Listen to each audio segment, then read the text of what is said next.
turbo engine running. Absolute genius. Get this. Welcome. This is the show where we bring you Science. What that essentially means is discoveries, advances, questions, Research. technology. Unbelievable. Without further ado, this is The Naked Scientists. Hello and welcome to The Naked Scientists, the show where we bring you the latest breakthroughs in science, technology and medicine. I'm Will Tingle, and this week we set sail to look at oceanography and explore how such important data on our planet's oceans is collected, as well as how it helps shape research and governmental policy. The Naked Scientists podcast is powered by ukfast.co.uk.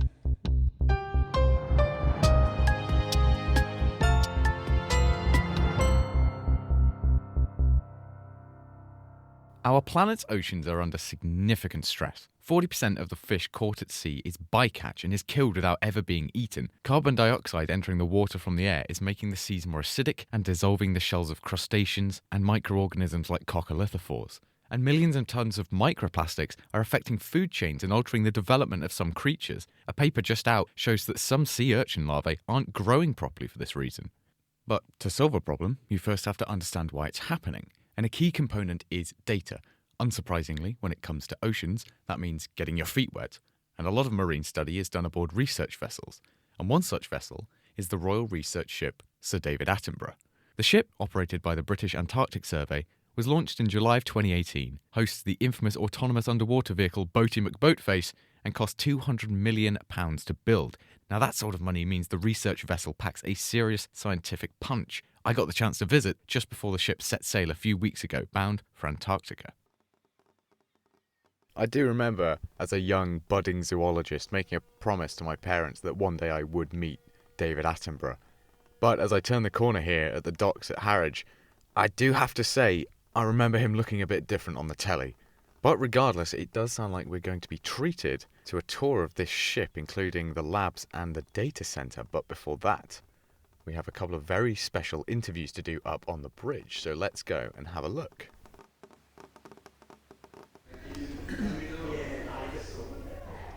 My name is Will Watley and I'm the captain of the Royal Research Ship Sir David Attenborough. It's very exciting to be on board. I don't think, even though I saw the tagline of it being £200 million build, I don't think I truly appreciated just how big this ship is until I first saw it. So for the benefit of the audio listeners at home, what kind of a size of a ship are we looking at here? The ship is immense in its size and its complexity. It's 128.9 metres long, 24 metres wide. The distance from the waterline to the top of the ship is 45.3 metres. It's 15,000 tonnes. But the actual technology density within the ship is the thing that's really big. It's so dense. There's so much capability packed into one hull, and it's really unique in that regard. The ship does have really good ice-breaking capability. The ship is designed to actually ride up on top of the ice and break it with the weight. The design specification for the ship is to be able to do 3 knots in 1 metre thick ice. We can break stuff a bit more than that at slower speeds. And last season we completed our ice trials in the Antarctic very successfully, and the ship was really manoeuvrable and performed very well. You're off on your second voyage now to the Antarctic. How long is it going to take you to get down there? We leave on Sunday and it'll take about 3 weeks to get down to the Falklands, and then another 4 or 5 days to get to the Antarctic from there. And there's good excitement amongst the crew. We're all very much looking forward to it, even having been quite a few times now. It never gets old. Going to the Antarctic is something that we always want to do. I'd assume you're therefore well stocked if you're at sea for 3 weeks. We certainly are, yes. We actually do our main stock up here, so all the dried, the frozen and all the stuff that lasts, and we have a good stock up on fresh food as well before we go. And we've got all the cargo and the food and the fuel for all the Antarctic research stations as well. So we're not quite ready, we've still got a few days left, but we're nearly there. A ship of this size presumably has quite an impressively sized crew. We've got around 35 marine crew at the moment, and we could take about 55 scientists, so we could be up to 90 people in total, which is a fair amount. How long can you sort of stay at sea? Is there a particular length that you usually go between stocking up on land? Well, it very much depends on what we're doing and what the mission is. But the main figure is around 60 days, which is actually quite a long time. Within that time, you can achieve some pretty big science projects. What are the conditions like in the Southern Ocean? I've heard they're quite turbulent. I assume that there's countermeasures in place for the science going on here. There are. The ship's really well designed with those conditions in mind. So all the thrusters are really powerful, so we can actually stay on station in rough weather and keep delivering marine science, even in those rough conditions in the Southern Ocean. I'm Professor Maria Fox from British Antarctic Survey, and I'm leading a team inside the AI lab at BAS focused on automating route planning for this beautiful vessel that we are now sitting on. Now, I've never had the privilege of going to the Antarctic or the Antarctic Ocean, but I can't imagine there's much in the way of traffic or roads. So when you're using an AI to map out the best available course, what are you measuring? What are you taking into account? So you're exactly right. There's no road network, there are no traffic rules, but there are extremely complex, dynamic, hazardous environmental conditions. So in particular in Antarctica, you have very high winds, you have surface sea ice that's quite extensive for most of the year, you have icebergs that move around, strong currents, very big waves, all the worst things you can imagine for actually being in a boat. How much time or distance is this hoping to shave off more traditional routes? So it depends quite a bit, but what we know is that shipping accounts for the largest carbon emissions in polar science. So the goal here is to do what we can to reduce the carbon emissions of shipping in that context. And anything we can do is going to be beneficial. So what we're aiming for is something similar to what you see in an in-car navigation system like Google Maps. But you know how when you put your destination in, Google Maps will tell you the fastest route, and it will also now tell you an eco route, and it will promise to reduce your fuel consumption by some percentage.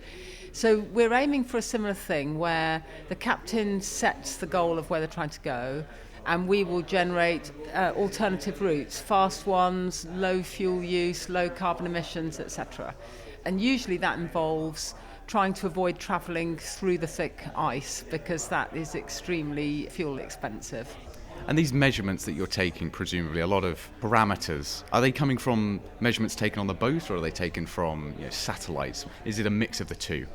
It's a mix of the two. At the moment, the bulk of our data comes from satellites.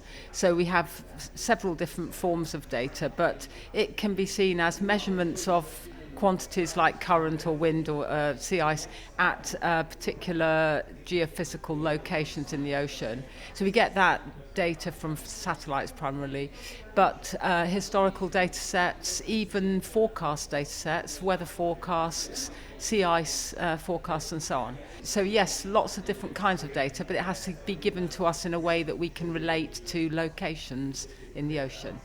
And as you said, marine vessels account for a great amount of the emissions that we produce. So this is an AI being attached to a flagship boat, very expensive, high-end, a wonder of science type thing. But presumably in the future there is scope to attach this to all kinds of marine vessels so that we can, everyone can have their go at shaving what emissions they can off their marine journeys. Yeah, that's a great question. So our code is all open source now. We made it open source just a few weeks ago. So anybody who wants to try doing some automated route planning in the ocean can use our code and also hopefully collaborate with us or raise issues and discussion with us, because that's the goal of open source code development. I'm Dr. Kelly Hogan. I'm a marine geophysicist and I work at the British Antarctic Survey. Most of my job involves coming on research ships like the Sir David Attenborough to collect data in the field around places like Antarctica and Greenland, and then I take it home and analyse it and try to understand what's happening. What we're looking at here actually are some echo sounders, and those are instruments that are on the bottom of the ship that send sound down to the seafloor, and then we listen back for the echo, and we do various things with that information. So the one over here on the left-hand side is something called a multibeam echo sounder. It basically maps out the depth to the seafloor, and we get a nice 3D image of the seafloor. And these marks that you're looking at here, which are sort of big stripes or gouges on the seafloor, are where icebergs have ploughed through the muds and the sands that are down there.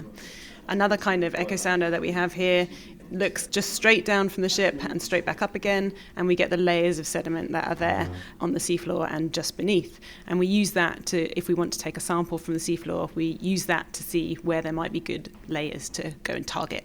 And what are we hoping to find when we sample these samples? Well, a lot of my research focuses around understanding where ice used to be and how it maybe retreated or decayed away in the past. The reason that we want to do all this now is because as our climate is warming, we're looking at trying to understand how an ice sheet might respond to either a warmer atmosphere or warmer air or warm waters getting close to the ice and melting them. So what we can do if we take a sample of the sediments, for example, we can tell things like, did the ice decay away by melting into actual meltwater that went into the oceans, or by chopping off lots of icebergs and dropping big pebbles and sands? So we can actually tell that from the sediments that we recover from the seafloor. Once we have all this useful information, how are we hoping to communicate it to the policymakers or the general public? Yeah, that's a fantastic question. I mean, we always work really hard to pass on the information that we find to both policymakers and the public. That can be through stories on media or social media for the general public, through our website, through tweets, through videos. There's lots of outreach that we do with schools and education. It's really important to pass this on to the younger generation now coming through. You know, they have the energy for this. They are the ones inheriting our planet. It is difficult to get the right information to policymakers, but we do the very best we can in terms of getting the key results to them in key bits of policy documents like the Intergovernmental Panel for Climate Change, the IPCC reports. You know, a lot of our key results for Antarctica and Greenland will go into those documents, and that's what policymakers use to help their planning and help them make their decisions. My name is Dr. Elaine Fitzcharles. I'm the Senior Laboratory Manager for the British Antarctic Survey. So you brought me down here to the labs. Now, this is eerily reminiscent of A-level chemistry labs here. It looks, I'm sure you won't mind me saying, a bit bare at the moment, save for a few fumigation hoods. Presumably there's something a bit more important going on here than me setting fire to my lab coat. This is the main laboratory that we're in. It is very much a large open space, but the intention is that when we have science cruises on board, the scientists can bring their own specialist equipment on board to use when they're here. So it is very much just space for them to fill, and it will fill when we have a science cruise. It's massive. It's really big, and it goes on. So we have 13 laboratories on this ship, and we also have 4 additional container laboratories that are very specialist in their function that we can bring on board when the science needs it. So it's a massive amount of space to be able to do science in. And a huge selection of freezer rooms as well. We do have quite a lot of freezers on board. We have a walk-in freezer, a walk-in fridge. We've got -80 freezer storage, and we've got lab fridges and freezers scattered throughout. But because we collect things that are in the cold, we have to preserve them in the cold to bring them back. And what sort of exciting things are going to be going on in here? So there will be water analysis. Very much what we do is looking at the nutrient content of water. We've got other labs where we've got specialist equipment to look at how salty the water is. So it's all about what's there for the algae, the plant life in the ocean, the animal life in the ocean to feed on. And how that then affects bigger things, so fish, mammals, everything. It's all linked. So we're looking at the baseline studies. We'll also have people who are collecting marine invertebrates. So krill is one that we study quite a lot. It's very much a fundamental food source in the Southern Ocean. And they'll be coming in here to look at things like lipid content. They'll look at diet of different animals. So it's very much a multifunctional space. We'll have people looking at sediment cores to look at what the seabed is like. So yes, it's about being able to adapt it to the different cruise requirements. And how are you going to go about getting your samples? So one of the things with the ship is we have several places we can drop things over the side. So we can put equipment over to collect water, we can put corers down to the seabed to collect sediment samples off the seabed. We've got nets that we can use to fish. We can take some fish off the seabed as well. So we can put them off the back of the ship, we can put them off the side of the ship, and in really bad weather we've got what is called the moon pool, which is essentially a large hole through the middle of the ship that we can put the equipment through if it's not safe to put it over the side, or if we're sitting in ice, we can still do the science and study what's on the seabed underneath the ice.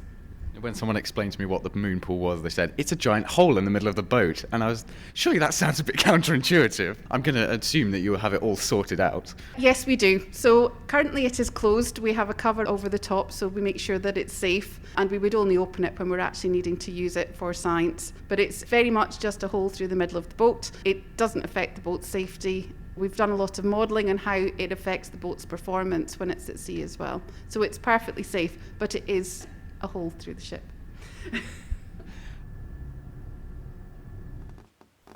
I've had to huddle back into my car because the weather here is doing its best Antarctic impression, but hopefully that gives you some idea of some of the many wonderful things going on during this ship's expedition to the South Pole.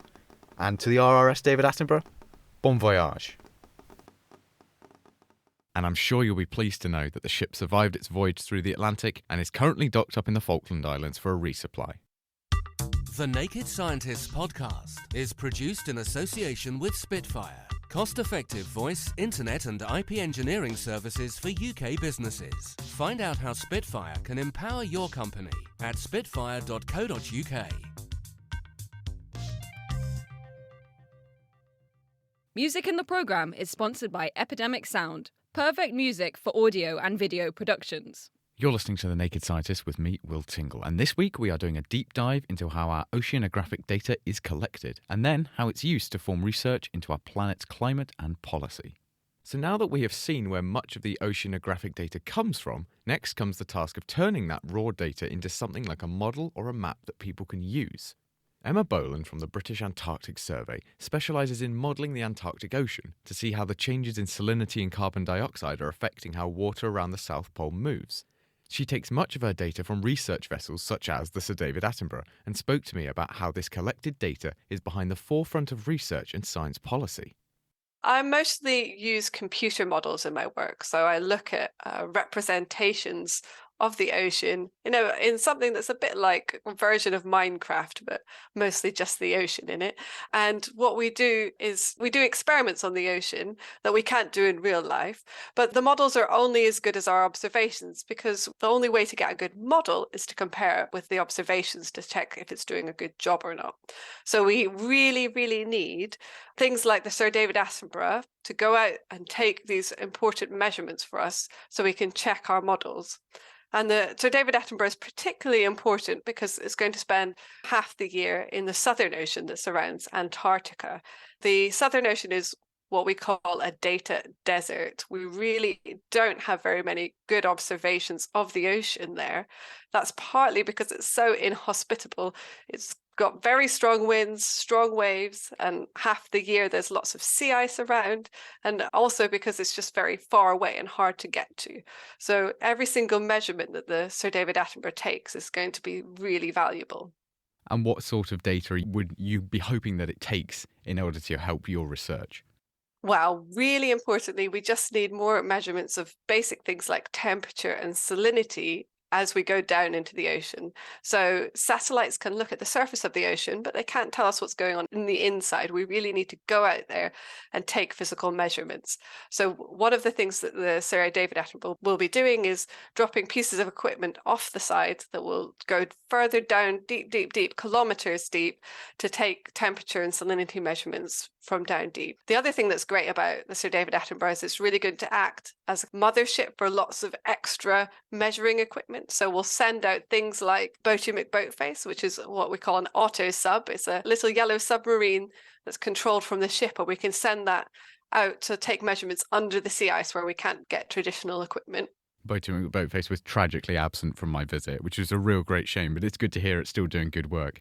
What is the data being sent back helping to inform you about current movements in the South Pole and how that spreads out into the rest of the ocean? To understand what the measurements tell us, you first have to understand why the Southern Ocean is so important.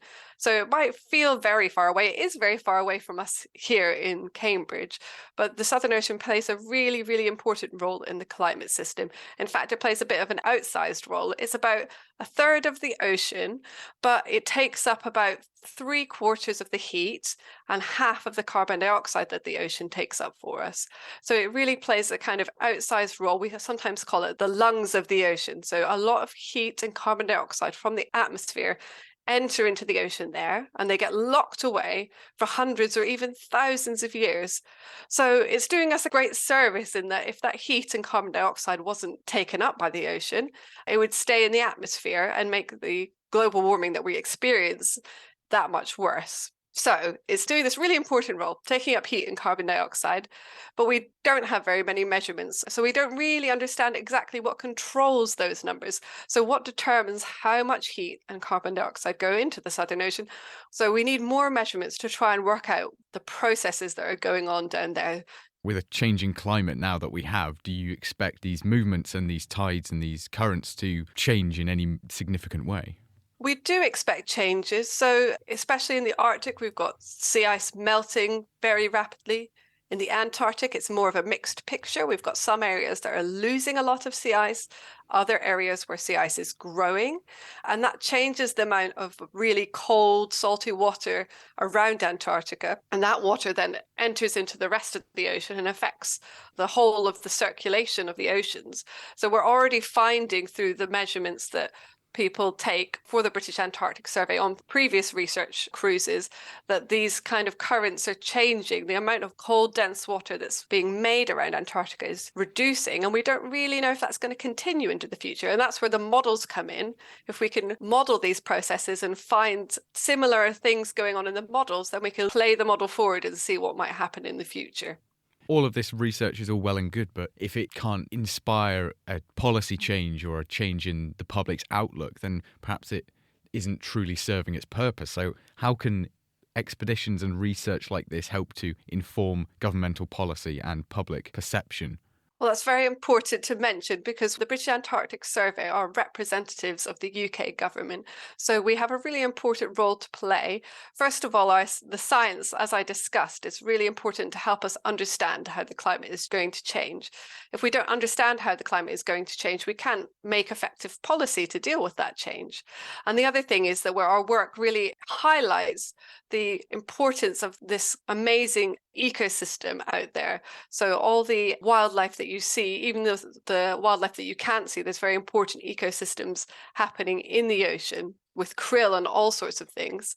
So the British Antarctic Survey's work in Antarctica, what we hope is that we can bring the importance of those environments home and inform the government and inform the public of how important they are, how important it is to protect them.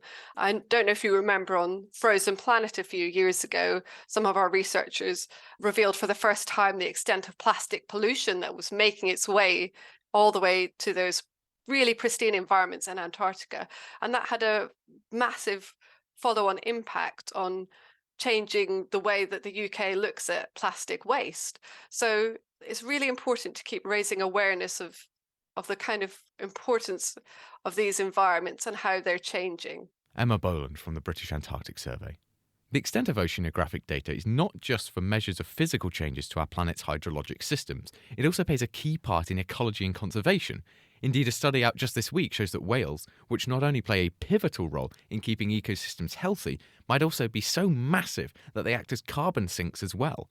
I spoke to Heidi Pearson of the University of Alaska Fairbanks about how oceanographic data is vital to continued studies on ocean health and how much of a role whales might play in carbon storage. There are many ways that understanding the basic oceanography helps in conservation. And one big part of biological oceanography is this thing called the biological carbon pump, which describes how carbon gets from the surface layers of the ocean down to ocean depths. And with some of the research that my team has been doing, we're looking at how whales might play a role in the biological carbon pump. What kind of oceanographic data needed to be collected in order for this study to work? We need information on whale population sizes and whale mortality rates, body size, and then we need information on oceanic food web and photosynthetic rates and nutrient levels in the water, the depth of what we call the thermocline, the temperature gradient in the water. So this type of work really pulls together many aspects of ocean science, all tied to whales. And so what are some of the ways that whales can act as carbon sinks? Well, there's two main pathways that my team describes in our paper, and we separate them into what are called direct pathways and indirect pathways. So these direct pathways are what I just mentioned with Andy Pershing's work. So whales are very big, they live for a long time, and just like you and me, they're made of carbon. And so this means that they can store a lot of carbon for a long period of time. They can take it out of the atmosphere just by living their daily lives. And then when they die, these very big carcasses, most of them will sink to the seafloor. And we believe that most of them will sink to the deep sea.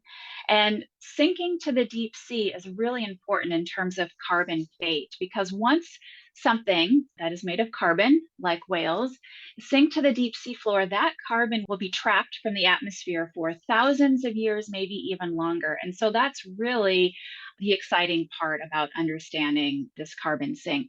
So these direct pathways that I've just described, we have a pretty good handle on it scientifically. We're fairly confident in the numbers we're getting, but in the scheme of things, it's a pretty small contribution if you think of the overall global carbon budget. So the other pathway is this indirect pathway. And this is where whales essentially release byproducts, so poop, urine, slough skin, placentas in the case of breeding females. And these byproducts are rich in nutrients. And this is important because the upper parts of the ocean are oftentimes devoid of nutrients. And nutrients are important because that's what phytoplankton take up. And phytoplankton you can think of like tiny marine plants. They are sucking up CO2 from the atmosphere. And so when we have more nutrients in the surface waters deposited by whales, we have the potential to stimulate phytoplankton growth and thus more capture of carbon from the atmosphere. So that indirect pathway is a lot more intricate than those direct pathways. We have less scientific understanding of that, but we believe that there is more potential for carbon capture through that indirect pathway than the direct pathway. And if the ways that these whales can be carbon sinks are so far-reaching, primary and secondary, it sounds like a very difficult task of quantifying how much effect they have in terms of being a carbon sink. And indeed, is there a risk potentially of overselling their level of carbon capture? Yes, there is. And that was one of the driving factors for this paper. So as I mentioned, we have pretty high scientific confidence in some of these pathways, fairly low at the moment in these other pathways. And the risk is overselling the carbon benefit of whales. We just don't have the data we need to fully put a carbon value on all of the ways that whales might be helping to capture, store, and sequester carbon. And the risk is putting a value on whales, their carbon values. And then once we get the scientific data, we find out that it doesn't quite support it. And there have been some pretty high dollar economic figures put on the carbon values of whales that our team was concerned about. And so we were attempting to rein in the science on this. In our paper, we do put forth an economic framework that can be populated once we do get the requisite data in hand. But right now, we don't feel like we are at a place scientifically to put a economic figure on the carbon value of whales. But you would still be confident in saying that even if their level of carbon capture is not significant enough to warrant this kind of investment, it's still an extra reason as to why they should be conserved. It is, absolutely. So we know that whales make some contribution to carbon dioxide removal. What we don't know right now is the full scale. And another thing we're trying to do with this work is put what we call a confident lower bound on the ability of whales to remove carbon dioxide, saying, okay, they at least do this much. We think they have this potential, but we need more data to get there. We also advocate for the precautionary principle. So there's really no downside to conserving whales. It's a low regret, low risk strategy for conserving ecosystems as a whole. So we know that whales can help to keep ecosystems healthy. We know that they can help to combat the biodiversity crisis, which we're also in. And we also know they have these climate benefits. And so if we conserve whales, we know that there's a lot of ecosystem benefits that will occur. So it strongly advocates more oceanographic data to be collected. Yes, absolutely. And we have a great team. We've outlined some of the outstanding questions. We've outlined some research pathways. So I think we know how to get there. We just need a little bit more time and resources to answer all of these critical questions. Heidi Pearson, and the paper being discussed was published in Trends in Ecology and Evolution. So hopefully that gives you an idea as to the research going on in and around our oceans. The research that goes into studying our seas plays a pivotal role in understanding how the climate will behave in the future, as well as what we can do to preserve organisms at all levels of the food chain. A huge thanks to everyone at the British Antarctic Survey for hosting me, as well as Heidi Pearson. And that is where we must leave it for this week. Next time, it is our Best of 2022 edition, in which we take a look back at some of the weird and wonderful topics covered on the show in the past 12 months. See how many you remember. And then, in the new year, our first show back is a Q&A featuring a panel of big-brained experts.